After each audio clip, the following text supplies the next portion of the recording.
Et de retour encore une fois sur notre plateau, bienvenue à celles et à ceux qui nous rejoignent pour assister à la troisième table ronde de cette journée.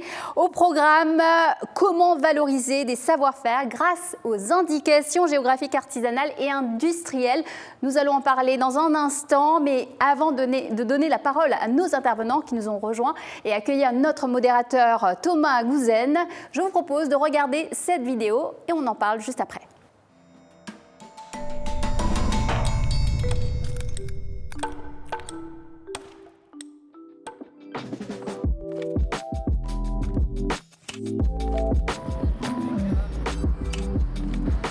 L'histoire du bijou commence au 19e siècle.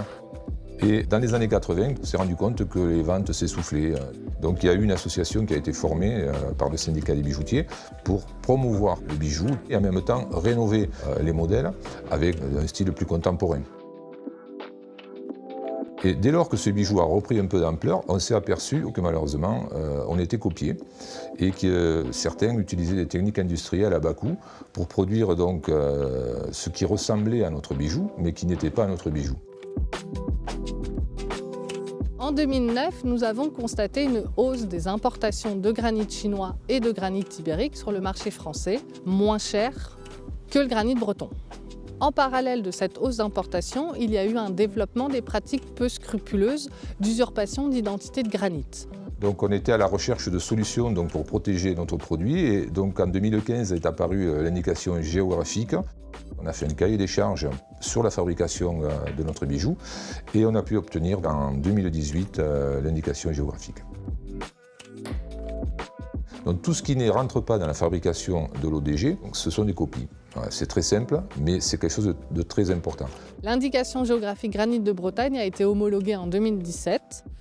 C'est un dispositif qui a été mis en place pour nous aider à tracer et surtout à prouver que les granites sont extraits et transformés en Bretagne.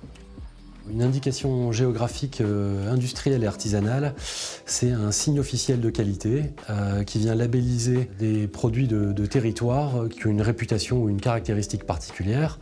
Et c'est aussi un titre de propriété industrielle qui, à la différence d'une marque ou d'un brevet, est principalement collectif et réservé aux entreprises d'une zone déterminée.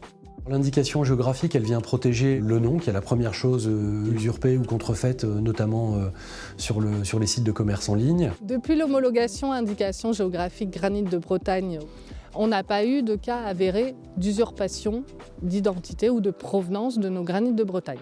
Cet outil est bien un outil de dissuasion nous permettant effectivement de soutenir la filière. Depuis l'obtention de l'IG, on a pu constater une augmentation de 20% du chiffre d'affaires et puis un regain aussi d'intérêt de la clientèle pour nos bijoux. Et donc c'est de bon augure pour l'avenir. Pour moi, il y a deux bénéfices notables à l'homologation granit de Bretagne. Le premier, c'est envers nos clients et les collectivités qui ont eu vraiment une grosse prise de conscience de l'achat local et responsable. Et le deuxième bénéfice, c'est effectivement pour nous, granitiers, ça nous apporte de la crédibilité vis-à-vis du respect du cahier des charges et aussi une visibilité sur nos matériaux à travers la France. Nos clients donc, sont protégés maintenant puisqu'ils peuvent, grâce à l'indication géographique, savoir qu'ils ont affaire aux bons produits avec la qualité de fabrication historique. Ça nous donne un avenir aussi serein puisqu'on va pouvoir former des apprentis pour pérenniser cette fabrication.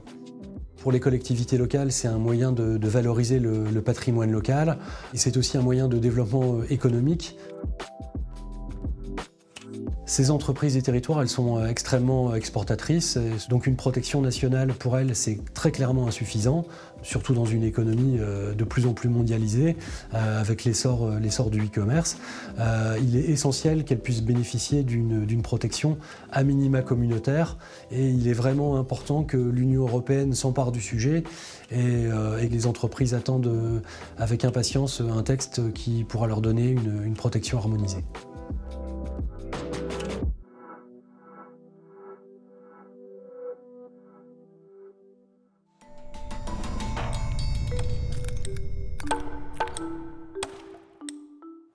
Et pour en parler, merci d'accueillir notre panel et notre modérateur Thomas Gouzière, directeur de la politique industrielle au sein de la DG des entreprises. C'est bien ça, Thomas ? Oui, tout à fait, Acha. Donc je vais vous laisser avec nos panélistes, vous laisser les présenter et nous, on va se retrouver à la fin pour quelques questions.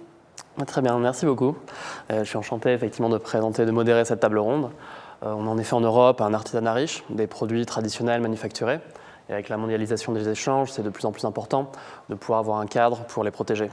Donc je suis heureux de pouvoir accueillir à cette table ronde d'éminentes experts et expertes du domaine des indications géographiques. Par ordre d'intervention, nous recevons Delphine Marie-Vivien, chercheuse en droit, directrice adjointe à l'UMR Innovation CIRAD à l'Université de Montpellier. Bonjour. Bonjour. Pilar Montero, professeur de droit commercial à l'Université d'Alicante. Benjamin Moutet, qui est avec nous en visio, et qui est directeur général de Tissage Moutet, et également président du syndicat des tisseurs de linge basque d'origine.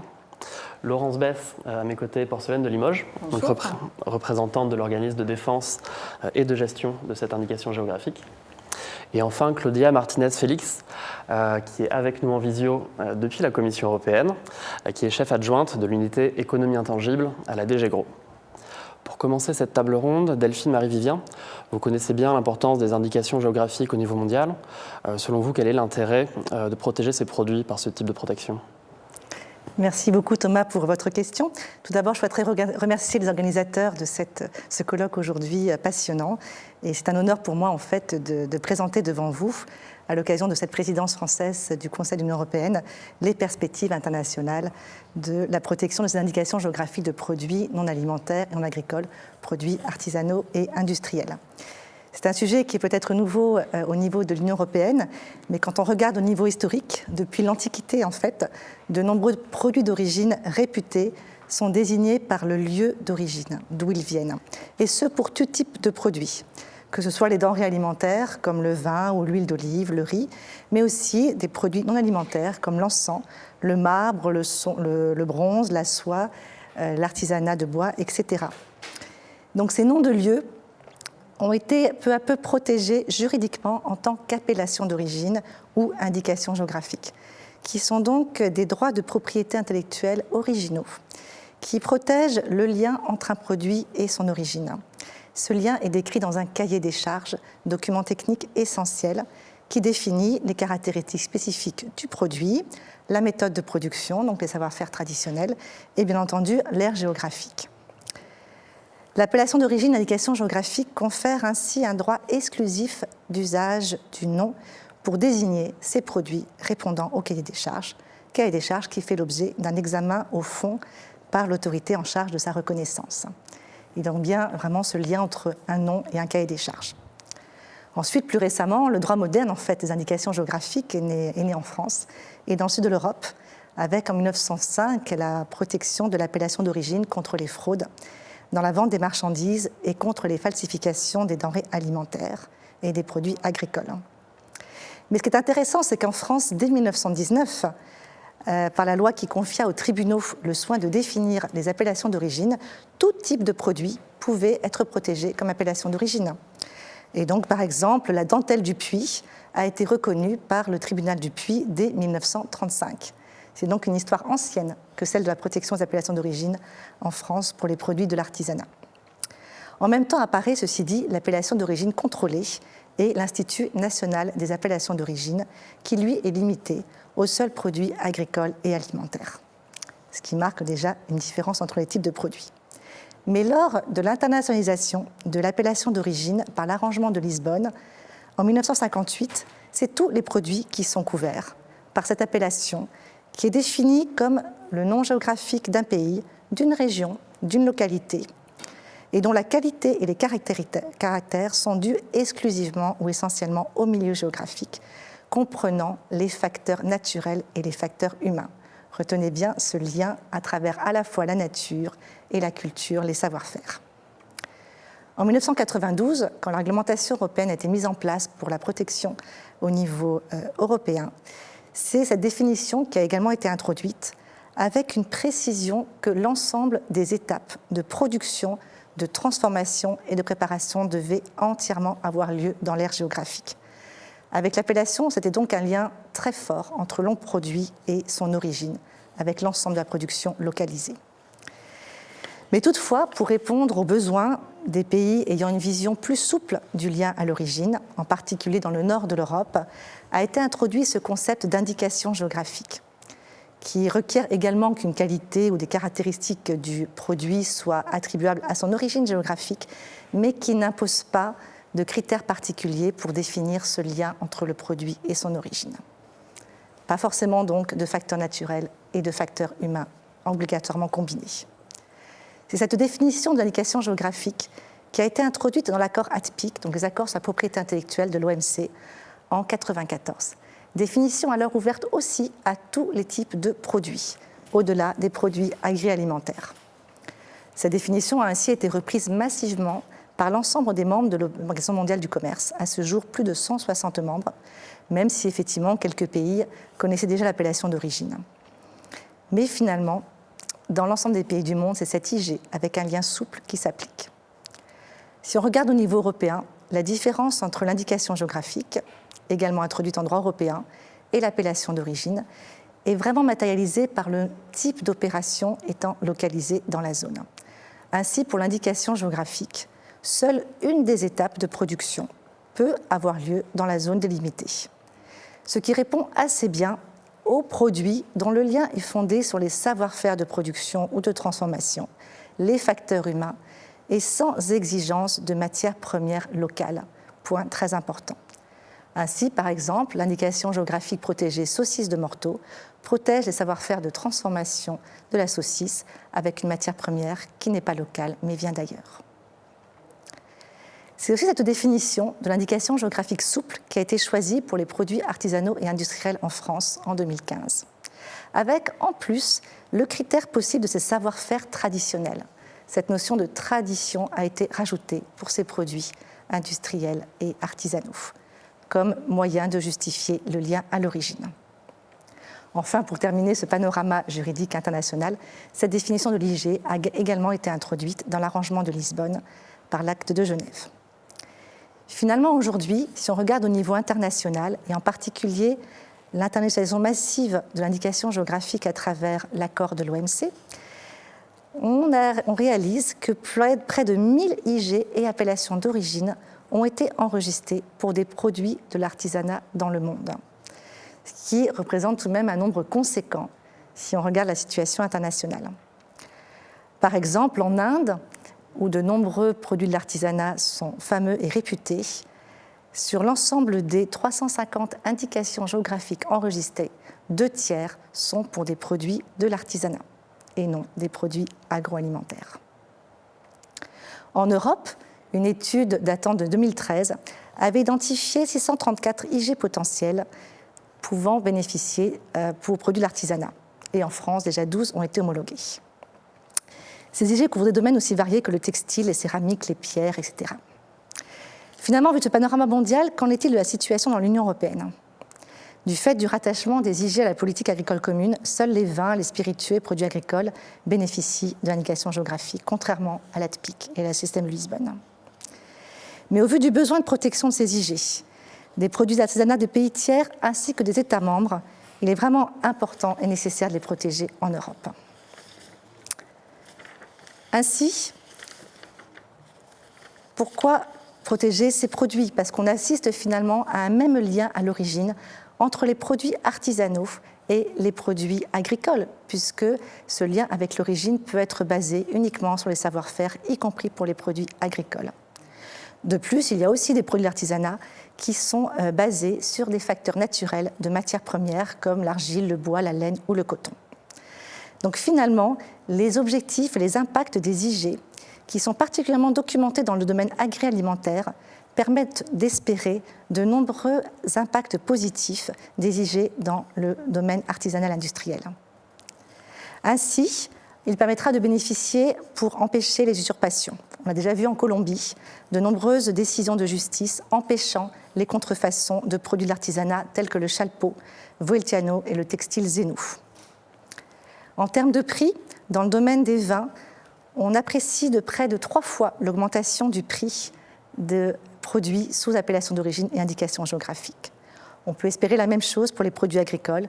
Ainsi, le grenat de Perpignan, qui vous a été montré dans la petite vidéo, a vu son prix augmenter de 50% à partir de son enregistrement pour se maintenir maintenant à 20% de premium.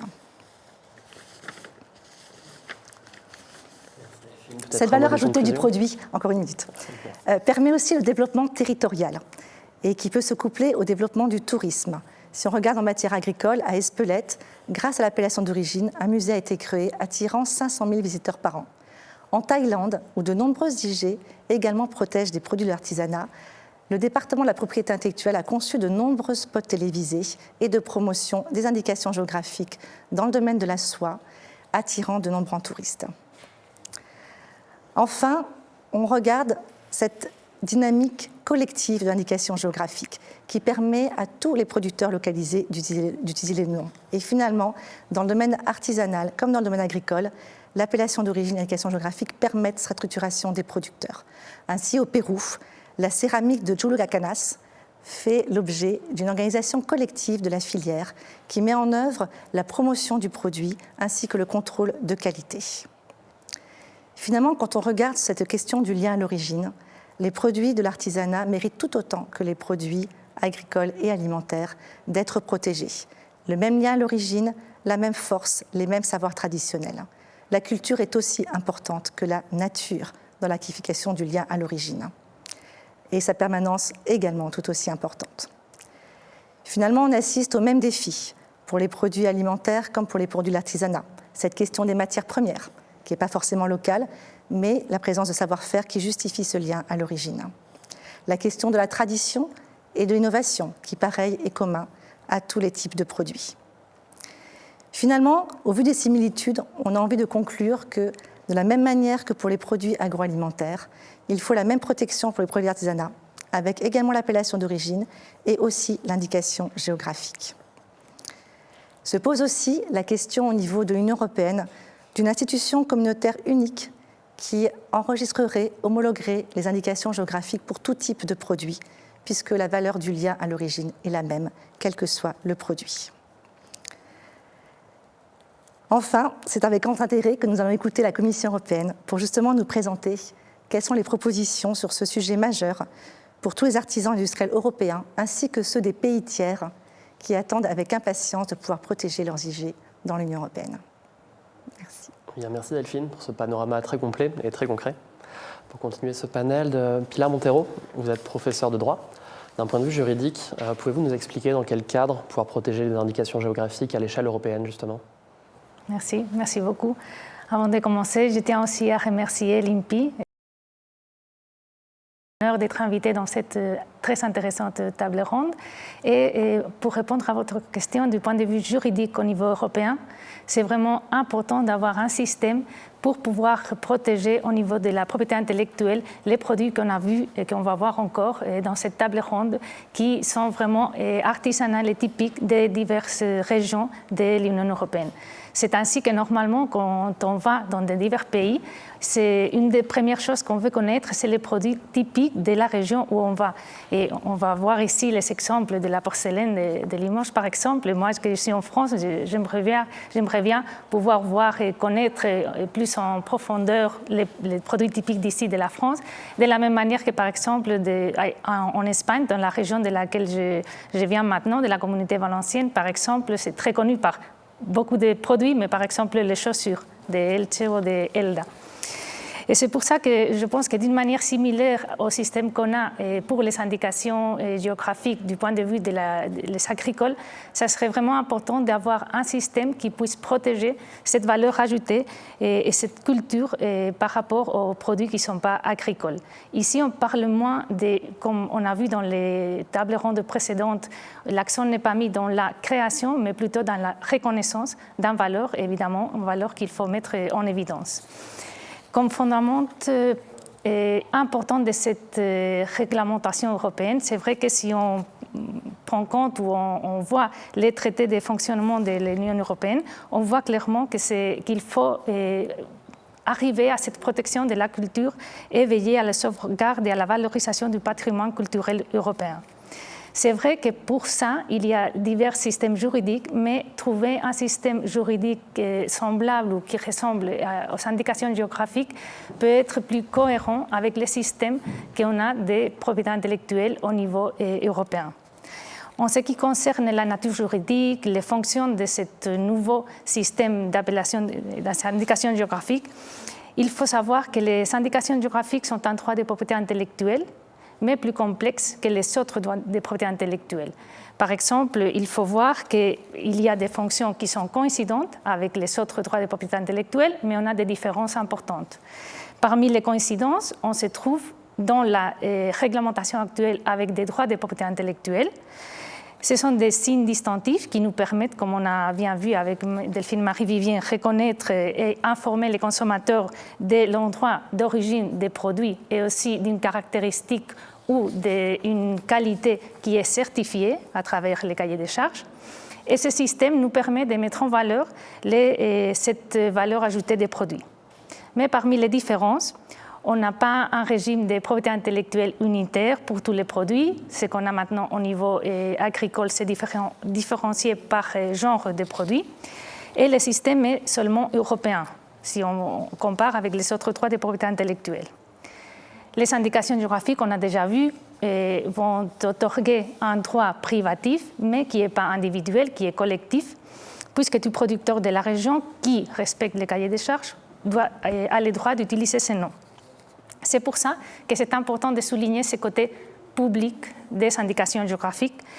Et ces indications géographiques vont permettre aussi aux producteurs d'avoir des revenus équitables et proportionnés à la qualité de leurs produits. Ces différences avec les autres droits de propriété intellectuelle sont mises en évidence aussi par la jurisprudence européenne, par exemple dernièrement dans les affaires Morbier. Parce qu'il a été mis en évidence que l'objectif de cette réglementation, c'est la protection du patrimoine culturel commun. Donc c'est une question qui est vraiment importante pour bien comprendre les indications géographiques. C'est pour ça que dans les cas des agricoles, c'est un outil important de la politique agricole commune. Par rapport aux avantages de ce système des indications géographiques, ce système favorise, même exige, la cohésion entre les producteurs. C'est un système qui nous permet d'assurer la traçabilité des produits. Sa nature juridique spéciale lui confère une protection spéciale avec l'intervention des institutions publiques pour aider à sa protection. Les indications géographiques nous permettent aussi de répondre aux désirs des consommateurs des produits diversifiés, typiques et de qualité. Et c'est pour cela qu'ils représentent un outil très important pour la relance du tourisme, titre de notre séminaire. Et aussi, ces droits de propriété intellectuelle ont des bénéfices pour l'Union européenne dans les relations internationales, comme on a vu. Dans ce moment, comme on va voir, on est dans une situation privilégiée pour le développement de ces nouveaux régimes, avec les deux initiatives qu'on a, d'un côté de la DigiGrow pour le travail sur l'évolution des droits de la propriété intellectuelle et à côté aussi pour la révision des systèmes des indications géographiques agricoles. La coordination entre ces réformes représente une étape historique pour les droits des IG au niveau de l'Union européenne. Finalement, par rapport aux défis juridiques, on pourrait voir plusieurs, mais il va falloir voir d'un côté comment gérer le fait de ne pas avoir un droit commun des indications géographiques pour toutes sortes de produits pour l'instant. Aussi, il faudra voir par rapport au système et au logo comment on peut étudier avoir un système qui soit peut-être plus visible au niveau international. Pour la gestion aussi, il va être un défi voir les rôles et la coordination entre les associations et les autorités internationales. Et il va être aussi une question importante de voir l'objet précis de la protection qui va nous aider à pouvoir analyser les contours de l'évocation.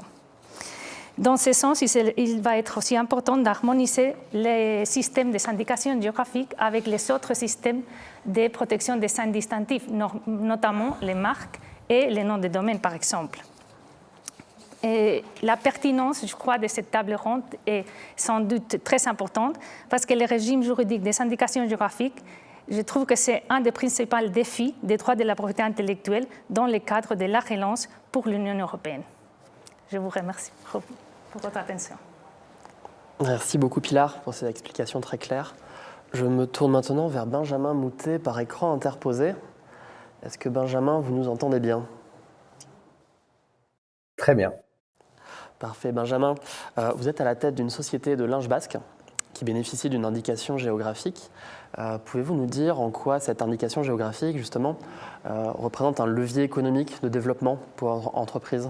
Alors, je peux effectivement partager avec vous notre expérience que l'on qualifie comme une chance collective pour nos entreprises et pour notre territoire. Donc, le linge basque est un tissu traditionnel du sud-ouest de la France qui a été fabriqué depuis plus de 100 ans selon une méthodologie et un savoir-faire industriel bien précis avec un cahier des charges que l'on a complété à l'aide d'historiens, d'industriels. Il a été documenté à l'aide de comptes rendus d'assemblée générale des tisseurs qui existaient il y a 100 ans. Donc, on est en possession, nous, de tous les outils qui prouvent la transmission de ce savoir-faire dans le temps.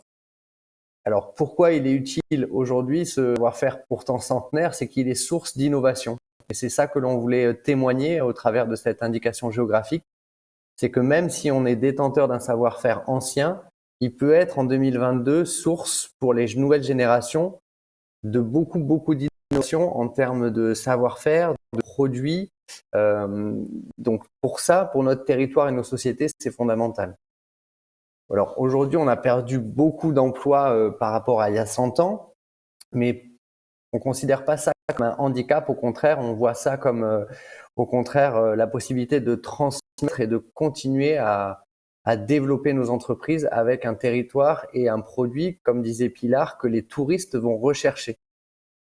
Aujourd'hui, on est dans une double compétence, c'est-à-dire tourisme industriel et tourisme de territoire gastronomique, par exemple, et tout se cumule avec le système d'indication géographique, comme il était expliqué précédemment, qui se recoupe sur les produits artisanaux ou les produits gastronomiques. Il y a beaucoup de similarités et nous, on le mesure bien avec nos entreprises.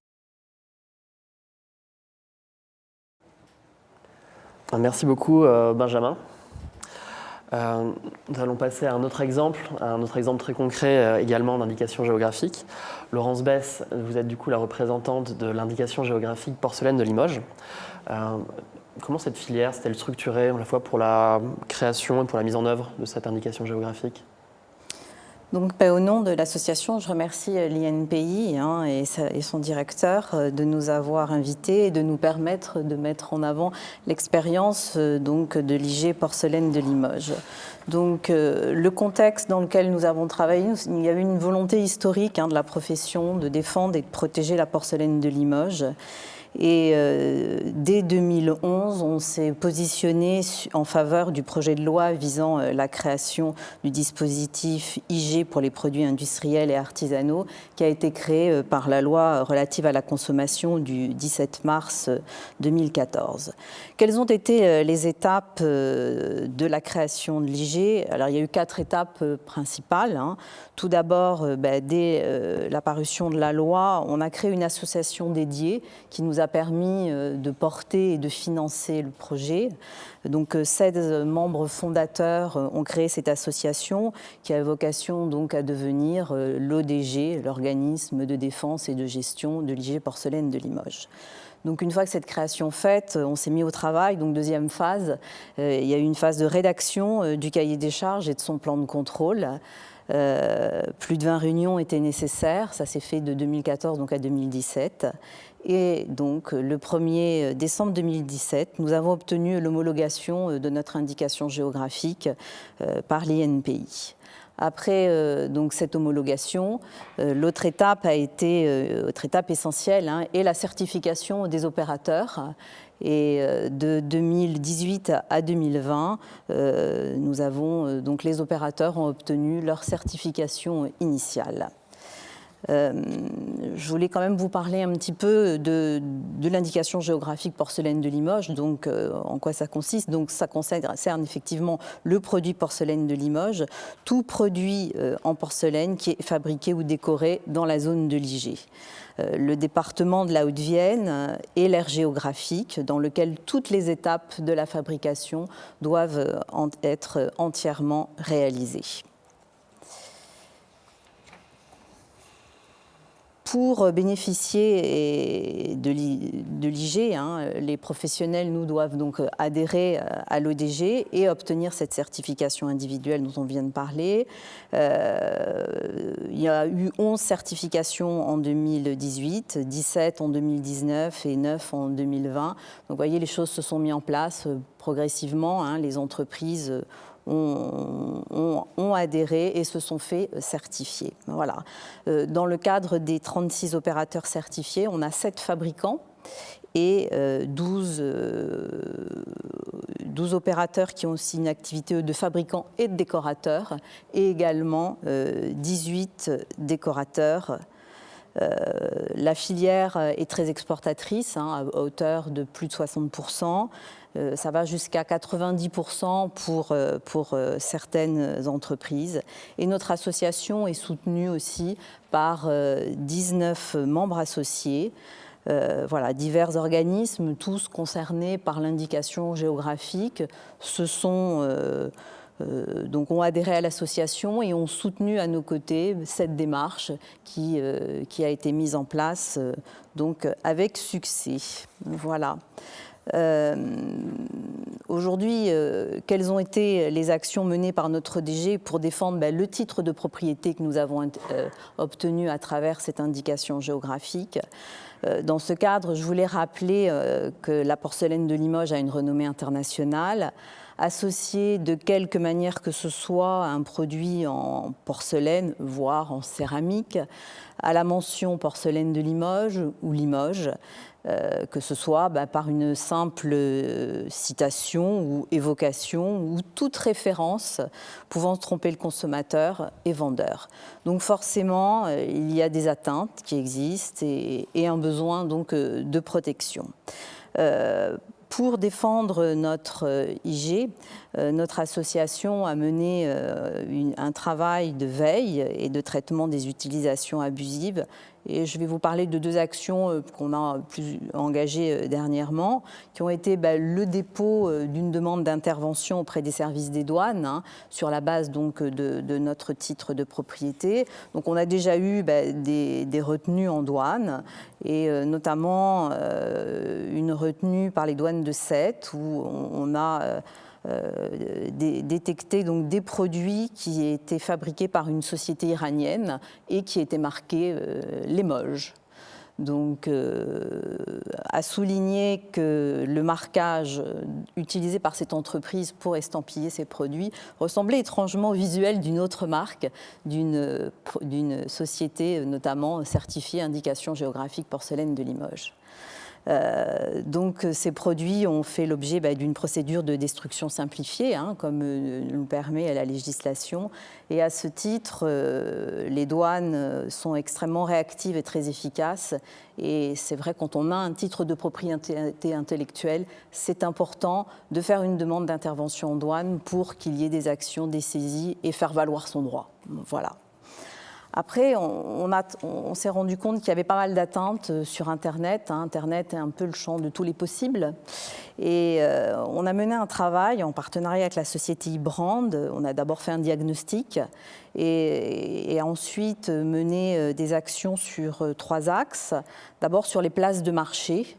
Donc on a détecté plus de 450 atteintes potentielles et on a obtenu 376 annonces supprimées. Voilà. Après, on a travaillé aussi sur les sites marchands, parce qu'il y a des sites marchands aussi qui utilisent abusivement le mot porcelaine de Limoges, aussi avec des atteintes de professionnels étrangers. Donc on a eu des suppressions, on a encore des investigations en cours.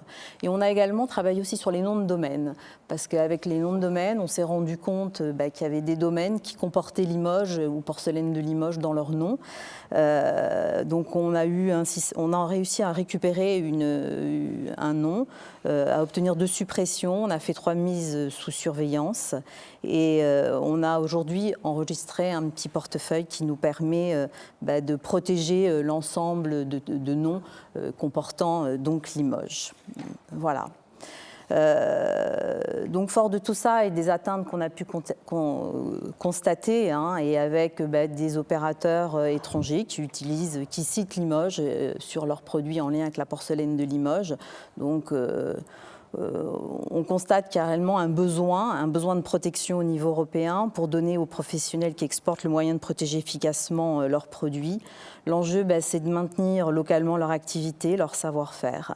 Et aux côtés de la FIGIA, qui est l'Association française des indications géographiques industrielles et artisanales, qui regroupe aujourd'hui 17 filières, et avec le soutien aussi des régions, dont la Nouvelle-Aquitaine, parce que je voulais souligner que la Nouvelle-Aquitaine a 6 IGPIA sur les 12 qui ont été homologués en France, et la région est très active.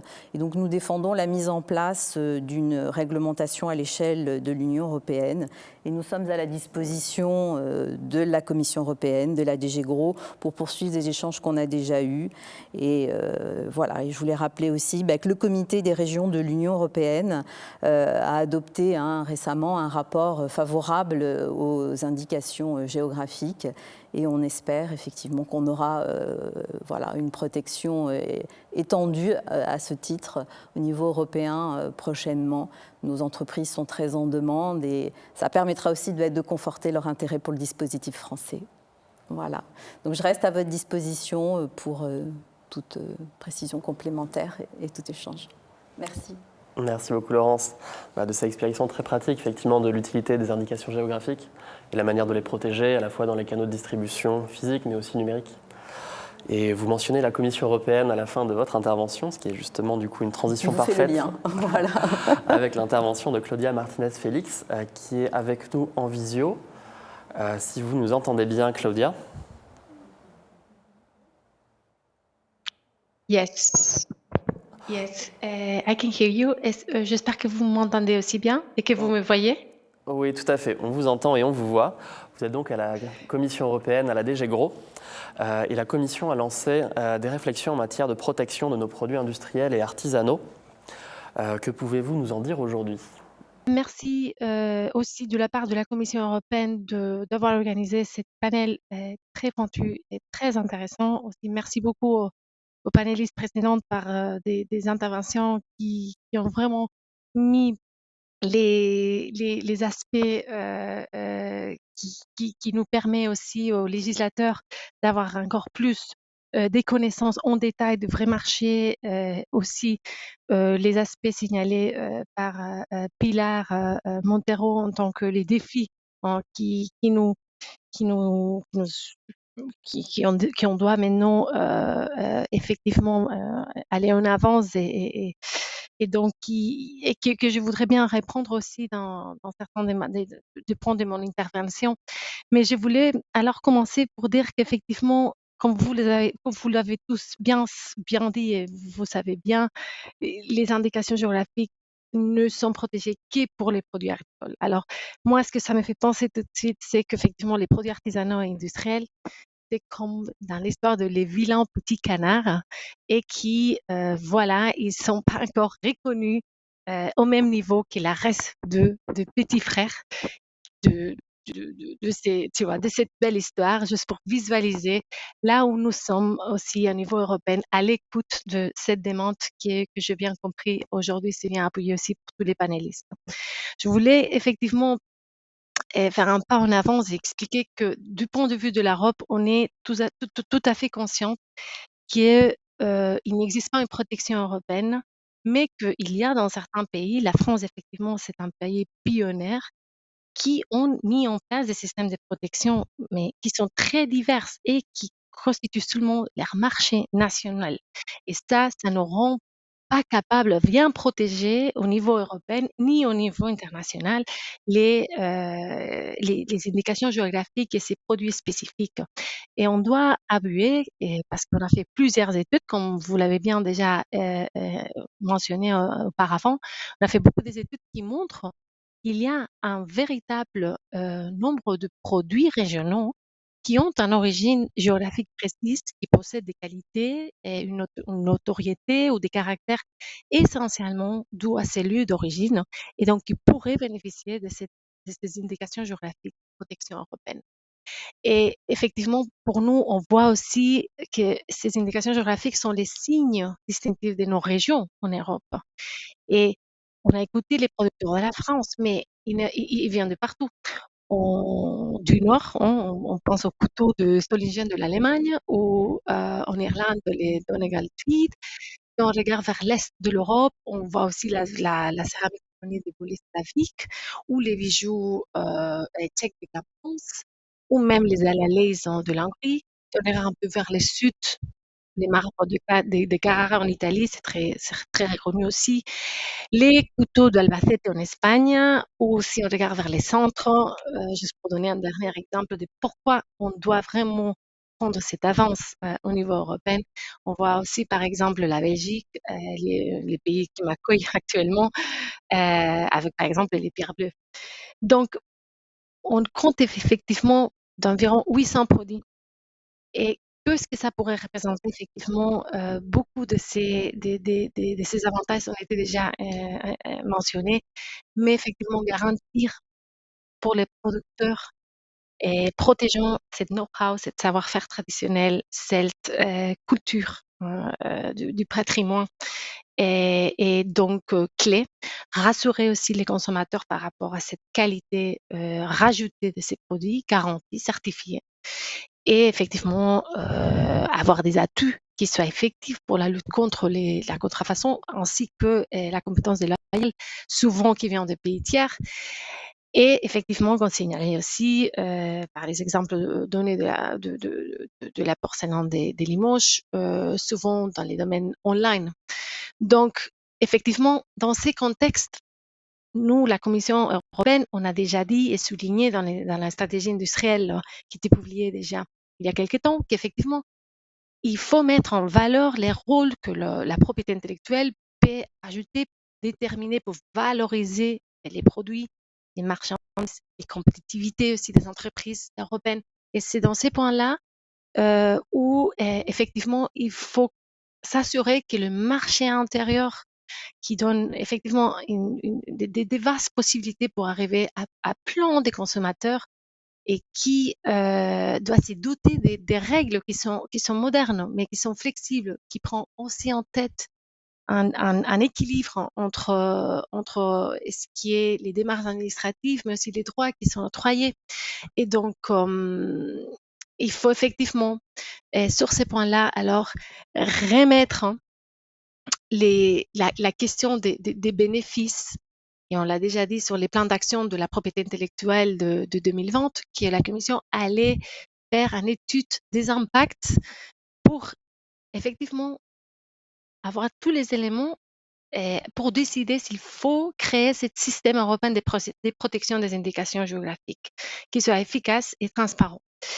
Et dans ces démarches, nous nous trouvons aujourd'hui. Effectivement, je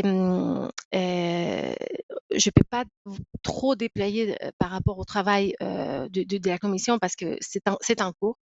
Mais juste pour signaler que l'étude d'impact que la commission est en train de finaliser fait aussi réponse pas seulement à la promesse que la commission avait faite dans son plan d'études, les plans d'action de propriété intellectuelle, mais aussi par rapport au rappel et aux demandes des autres institutions européennes, étant donné les parlements européens qui, depuis 2015, demandent de présenter une proposition législative à la Commission. Pareil, les comités économiques et sociaux européens, les comités des régions, même les conseils, on constate aujourd'hui qu'il y a en plus une grande support parmi plusieurs États membres qui considèrent qui sont plutôt favorables à la création de ce système de protection pour les produits artisanaux industriels. Juste pour donner un exemple, en juin, il y a eu une déclaration de la part du Conseil de certains États membres, aussi une lettre qui a été envoyée à la Commission exprimant cette consensus par rapport aux aspects positifs d'avoir un tel système de protection pour ces produits artisanaux et industriels. Et finalement, effectivement, comme vous le savez, dans les cadres de cette étude d'impact économique que la Commission est en train de finaliser, on a fait beaucoup de consultations aussi pour écouter les voix des producteurs et des différentes parties prenantes. Et par exemple, la dernière consultation publique à échelle européenne qu'on a fait en 2021 a été très claire. La voix qu'on a reçue, c'est un 92% de réponses qui nous dit qu'ils estiment qu'effectivement une initiative à l'échelle de l'Union européenne était nécessaire. Et je pense aussi intéressant la chiffre 68% des réponses qui expriment un fort soutien pour l'établissement d'une protection sui generis au moyen d'un règlement autonome.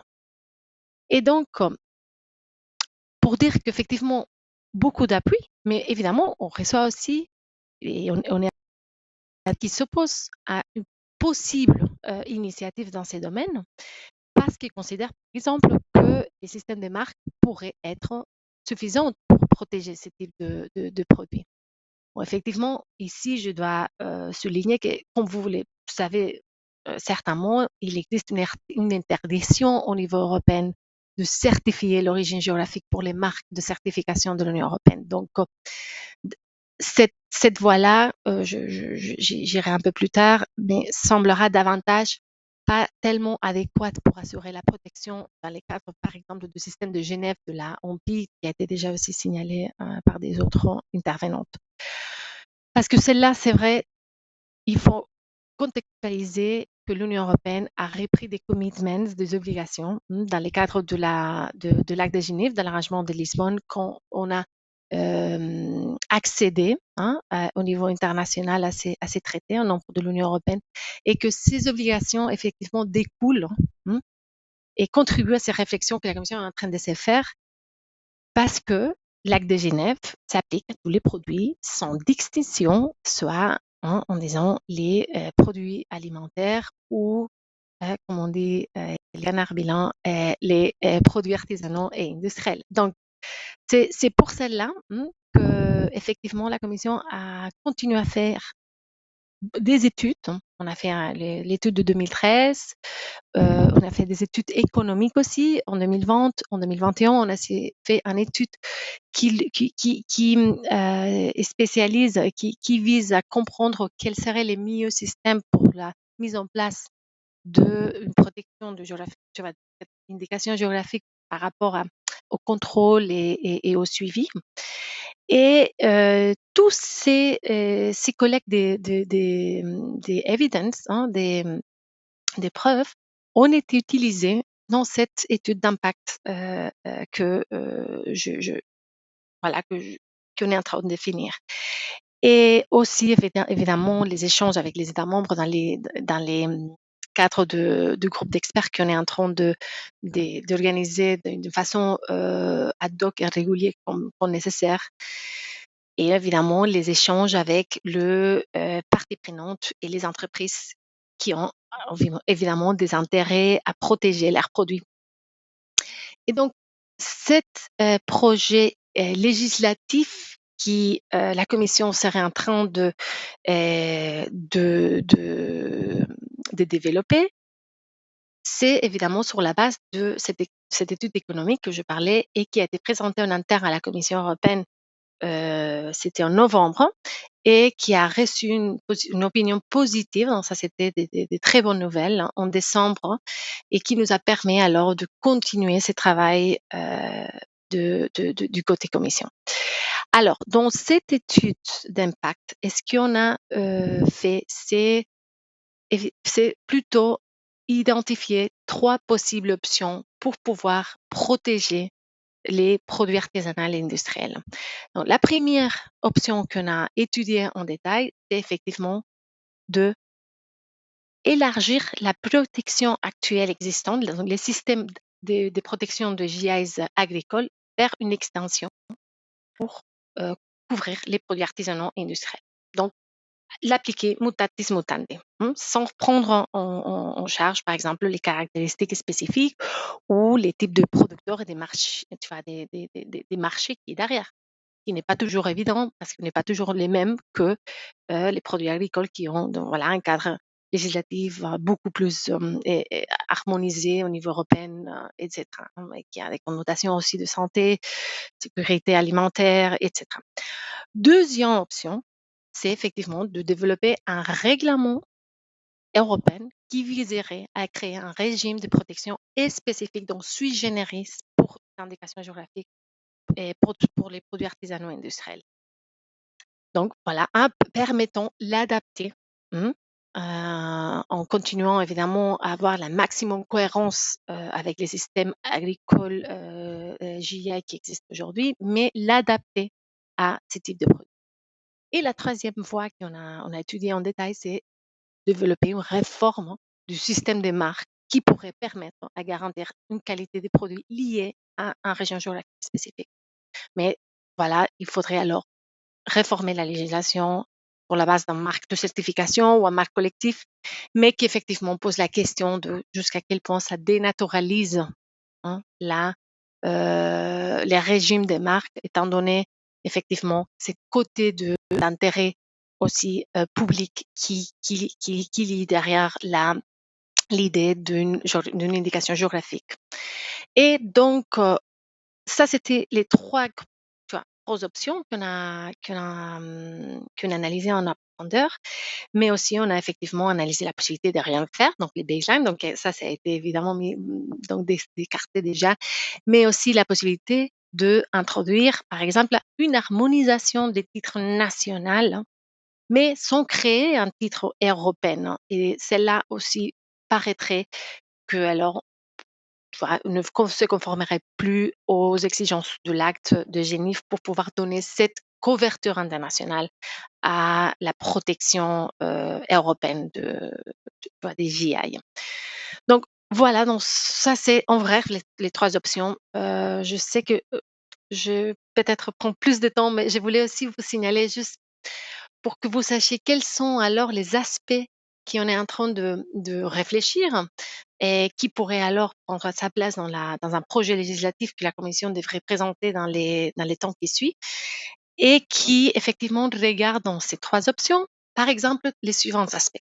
Les premières, c'est les choix d'un titre de protection au niveau de l'Union européenne qui pourrait alors absorber ou remplacer ou coexister avec les systèmes nationaux qui ont aujourd'hui la place, comme c'est le cas en France, etc. Effectivement, les indices pointent que peut-être l'option la plus favorable, c'est de remplacer ou absorber ces systèmes nationaux dans la même ligne qu'on voit aujourd'hui dans les systèmes actuels de GI agricole. Donc, ça serait un des questions à vérifier. La deuxième, c'est effectivement quel type de système de registre on voudrait avoir dans un système européen de protection des GI. Alors, ici encore, il y a deux options. On peut avoir un système qui ne départ pas du système de GI agricoles, donc un système à deux niveaux où on a un first assessment, donc un contrôle par les autorités nationales et après par les niveaux européens ou directement au niveau européen. Et là aussi, il semblerait que au niveau européen, en gardant les liens étroits avec les régions, pour être susceptible d'être plus efficace, parce que n'oublions pas qu'on parle de produits normalement régionaux, donc liés vraiment à cette étape. Donc voilà, aussi, dans ces cadres-là, une autre réflexion qui a été faite, c'est dans les cadres du deuxième niveau, donc au niveau européen, est-ce que ça serait plus efficace que la gestion, par exemple, soit encadrée par la Commission et déléguée à une agence européenne spécialisée, comme c'est par exemple les UIPO. Et effectivement, dans ce sens-là, on considère que, étant donné qu'une agence européenne spécialisée a déjà une expérience prouvée dans ces domaines, et aussi en Europe comme dans l'économie internationale, ça pourrait aussi apporter donc certains bénéfices. Voilà. Alors, Merci beaucoup. troisième aspect qu'on a analysé en détail, c'est par exemple le niveau des contrôles et suivis. Donc, on pourrait effectivement assimiler les systèmes à ce qu'on retrouve dans les cadres de GI agricole, qui est un contrôle très solide, robuste, etc., où on pourrait considérer des adaptations pour les rendre un peu moins coûteux, un peu plus flexibles, et prendre en compte alors les produits artisanaux et industriels, et surtout donc les nécessités de micro-entreprises, etc. Donc, par exemple, introduisant la possibilité de autocertifier la conformité par rapport de la part des producteurs, hein, en étant toujours responsable de sa conformité avec les normes des GI, des spécifications de produits, par exemple. Évidemment, tout ça réglé et contrôlé avec des contrôles aléatoires de la part des autorités compétentes nationales, et aussi avec évidemment un système d'amende très dissuasif, hein, pour éviter des actes de fraude. Donc, ça serait aussi des choix à faire dans ces domaines-là. Important, évidemment, de mettre en place des outils, des solutions concrètes pour pouvoir mieux lutter contre l'usage abusif des AJ en ligne. On a parlé aussi, on a entendu des domain names, hein, les noms de domaines. Donc, ça, c'est aussi un aspect vraiment important qu'au niveau européen, on doit essayer de trouver des solutions efficaces. Merci beaucoup, Claudia. Je voulais juste effectivement porter aussi dans les débats. Merci beaucoup, Claudia. Je ne sais pas si vous nous entendez bien en retour, mais en tout cas, je pense que votre exposé était très complet. Je pense, oui. Et nous allons bientôt devoir conclure ce panel. Je pense que nous remercions vraiment tout le monde, toutes et tous, pour la qualité globale des interventions et vraiment la précision de toutes vos présentations. Et je pense qu'il y a à espérer que vos messages soient entendus par tous et puissent être portés au sein des différentes instances de l'Union européenne. C'est en tout cas le vœu de la présidence française. Et je vous repasse donc à Cha la parole pour la conclusion, peut-être une ou deux questions. C'est le reste du temps. Voilà, Thomas, il ne nous reste pas beaucoup de temps, mais nous allons peut-être prendre juste 2 questions rapides. Questions rapides, réponse courte. Voilà, donc 2 questions très rapidement. La première, auriez-vous une idée du nombre d'IG industriels et artisanales potentiels en France? Ce serait peut-être une question pour Delphine. Réponse rapide, une centaine ont déjà été identifiés dans cette étude de 2013. Il y a déjà à l'heure actuelle 30 dossiers en cours d'instruction d'ailleurs. Très bien, bravo, hein, réponse courte. Au moins c'est clair, ça mérite de l'être. On a le temps de prendre une deuxième. Donc quelle articulation voyez-vous entre la protection européenne et les systèmes nationaux existants? Une question pour Pilar. Merci beaucoup. Bon, je crois qu'on a vu avec la chef d'unité de la Commission européenne qui nous a vraiment très bien illustré sur ces potentiels problèmes qu'on peut avoir pour un système de l'Union européenne à côté des pays qui ont son système propre.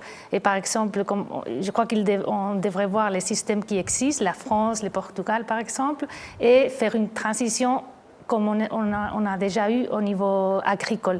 Donc on a déjà une expérience et dans ces cas-là, je crois que les rôles des autorités nationales, notamment des offices des marques et des brevets nationaux, vont être très importants avec la coordination des institutions européennes. Voilà, Merci. comme vous êtes concis, on a le temps de prendre une dernière question très rapide, peut-être celle-là c'est pour Laurence. Quel est votre point de vue sur la question de la provenance des matières premières dans le cadre des indications géographiques ? On y a effectivement, on a abordé ce sujet. Généralement, elles viennent de l'extérieur, mais il y a un lien avec le territoire. Et nous, par exemple, pour la porcelaine de Limoges, tout est parti en fait de la découverte du kaolin à côté de Limoges, à Saint-Thirier-la-Perche, en 1768, qui a permis l'essor de toute la filière porcelaine de Limoges. Donc aujourd'hui, le kaolin maintenant vient de l'extérieur, puisque ces gisements ont été l'arrêt de l'exploitation l'exploitation s'est fait dans les années 80, mais c'est vraiment ce qui a permis, ça a été un lien. Et aujourd'hui, voilà, et c'est ce qui fait la différence, comme l'a expliqué Delphine, hein, entre l'appellation d'origine, où il y a un produit qui vient du territoire, et l'IG, où en fait c'est une fabrication qui se fait sur place, voilà, qui est primordiale. Merci voilà. Laurence, merci en tout cas à vous tous. Thomas, si tu veux remercier tes panélistes, et puis merci à toi. Je sais pas si on peut compléter la réponse de Laurence pour dire que cette question des matières premières se pose aussi pour les produits agricoles et alimentaires, puisque parfois la ressource est également épuisée. Et il y a des débats au Parlement pour introduire peut-être la provenance, hein, d'où viennent ces matières premières, pour ne pas induire le consommateur en erreur.